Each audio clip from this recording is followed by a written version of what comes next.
সামনেই লোকসভা নির্বাচন এবং সেই লোকসভা নির্বাচনের আগেই বড়সড় ঘোষণা মায়াবতীর। তিনি যেমনটা জানিয়েছেন যে একাই লড়াইয়ের ঘোষণা করেছেন বিএসপি নেত্রী মায়াবতী। লোকসভা নির্বাচনে একাই লড়াইয়ের কথা ঘোষণা করেছেন বিএসপি নেত্রী মায়াবতী। কোনো দলের সঙ্গে গাঁটছড়া বাঁধবে না, এমনটাই জানিয়েছেন মায়াবতী।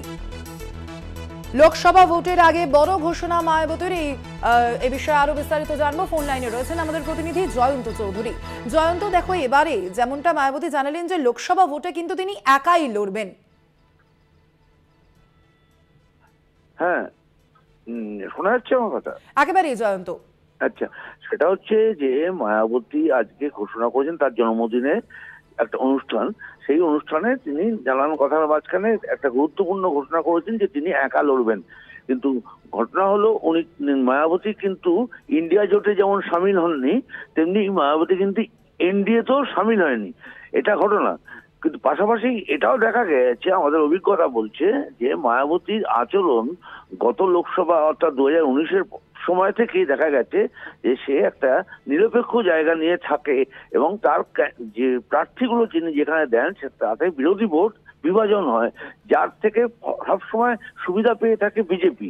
অর্থাৎ তার যেহেতু দলিত ভোট ব্যাংকে তার একটা নিয়ন্ত্রণ রয়েছে, সেই নিয়ন্ত্রণটা সে জারি রাখে বলেই সেখানে একটা ভাঙন ধরায়। কিভাবে ভাঙন ধরায়? যে ভোটটা বিজেপি বিরোধী যে দলিত ভোট, সেটা একসঙ্গে মূলত সমাজবাদী পার্টির ব্যাংক যেটা, তার সঙ্গে যাওয়ার কথা বা আগে গিয়েছে, কিন্তু সেখানে একটা ভাঙন ধরায়। সেই ভাঙনের লাভটা কিন্তু বিজেপি তোলে।